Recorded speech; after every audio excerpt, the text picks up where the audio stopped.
Fox 61 News at 10 starts now.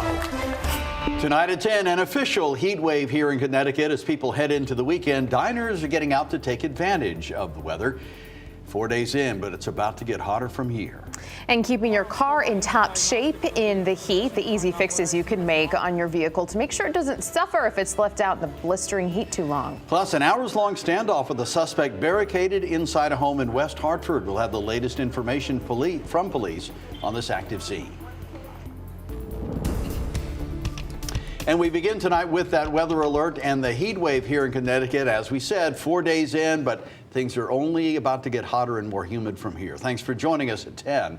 I'm Brent Harden. And I'm Sarah Sanchez. Yeah, we saw plenty of warm weather to round out the week, but all eyes, of course, are on the weekend and what it has in store for us. Connecticut's severe hot weather protocol remains in effect through the weekend for those who need somewhere cool to escape. And it's going to get really brutal out there. Chief Meteorologist Rachel Frank here now with the first check of the forecast. Rach? Yeah, I actually think Sunday is going to be the hottest day of this heat wave, and we've already had a lot of heat and humidity to get through this week. A heat advisory in effect both Saturday and Sunday with a heat index that could get up to triple digits at times, but we could see an actual temperature get close to triple digits on Sunday. We're also talking about daily records that may be challenged. On Saturday, we'll get a degree shy of the record. That's the forecast for the Hartford area, and I think we blow past the record on Sunday, which is 96 in Hartford. We're forecasting a high temperature 1 degree shy of 100 degrees. Right now, temperatures are in the 70s to right around 80. The humidity has stepped back a little bit from where it was yesterday at this time, but it's still moderately humid, and that's the way it will be heading into the weekend. Overnight lows will stay in the 70s, and heading through the day tomorrow, it's another hot one. 11 a.m. temperatures are already close to 90, and we'll see high temperatures in the mid to upper 90s as we head through the afternoon tomorrow. Hot, moderate humidity, and getting even more soupy as we head into the day on Sunday and the evenings. Well, they take a while to cool off, even at 9 o'clock at night. Temperatures in the mid 80s heading into tomorrow. On Sunday, again, we take a shot at triple digit heat, and then eventually we'll get some relief as we head back to work, but might be able to sneak in one more day of this heat wave on Monday before that happens. Your full forecast will time out showers and storms as well coming up. Hi, Rachel, thank you. Well, new at 10 tonight, the heat can turn some people away from wanting to sit outside to eat, including my wife, but some people still enjoy dining al fresco. Fox 61's Gabby Molina is live in West Hartford with more on those who didn't shy away from the hot weather for dinner tonight. Hi, Gabby. Hey, Brett and Sarah, it feels a lot more comfortable out right now. Still a little bit humid, but definitely nothing compared to when the sun was out earlier. So that means that the people here who are dining out later at night, they had the right idea for sure. But even earlier, people said that they weren't bothered by it and that they'll take any sunny summer day. Turning up the heat inside and outside the kitchen. It's hot. It's really hot. It's like over 100 in the back. So as temperatures go up, crowds seem to go down for restaurants offering outdoor dining.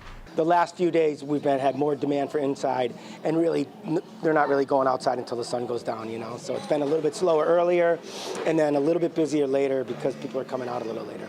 Restaurant Brico in West Hartford says they adjust when it gets this hot out, offering cooler items on the menu like gazpacho and salads. And they find many people opt to sit inside with the AC. But not everyone out to eat on Friday was bothered by the hot weather. Imagine how cold the winters are here. It's nice to have some heat for a little bit. I don't mind it.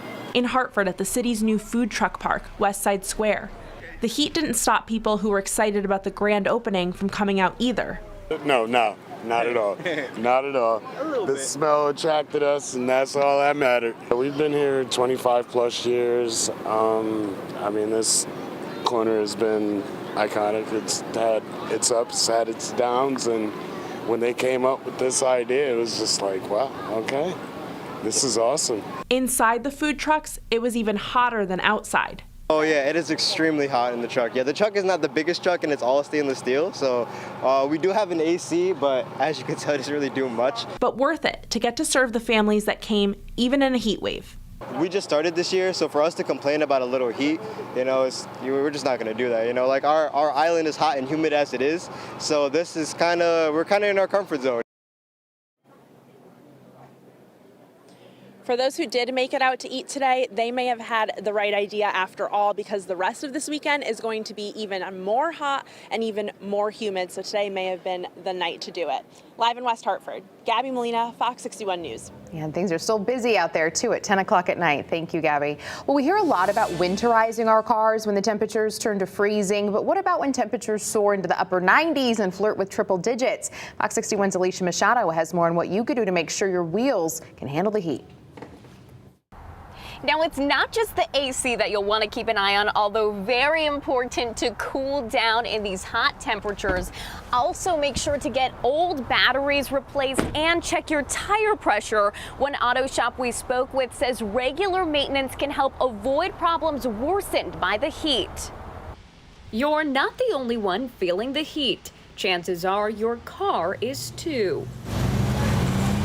AAA says breakdowns tend to spike on hot days. Overheating engines, battery failures, air conditioning malfunctions, and blown tires are some of the common problems drivers may face, according to AAA. The heat causes a lot of problems on cars, and it all comes down to the basic maintenance that clients generally do regularly to kind of avoid the breakdowns. Anthony Aniello and his father own International Auto Service, a family-run business in West Hartford since 1977.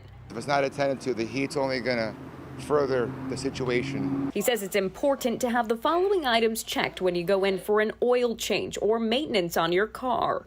Your battery, your coolant system, your AC, your belts, all your dry belts are rubber, so if those start cracking or stretching, the heat is definitely going to make those fail sooner rather than later. Here's what you can do to avoid a meltdown. Replace engine coolant periodically to avoid an overheating engine. Most are good for 5 years, according to AAA, but check your owner's manual. Next, check your tire pressure to avoid a blown tire. And test your battery to avoid a failure in the heat. AAA says it's a good idea to get the battery tested if it's more than 3 years old. To find out the proper tire pressure for your car, AAA recommends using the number found inside your owner's manual, or you can also open the driver's side door and just look for the sticker located inside the door jamb. Use that number there, not the number located on the tire itself.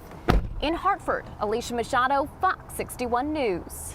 All right, Alicia, good advice. Thank you. And as we mentioned earlier, Connecticut's extreme hot weather protocol remains in effect heading into the weekend. And that means those who need to find a cooling center or shelter in the state can dial 211 to find the closest available facility to escape the brutal heat.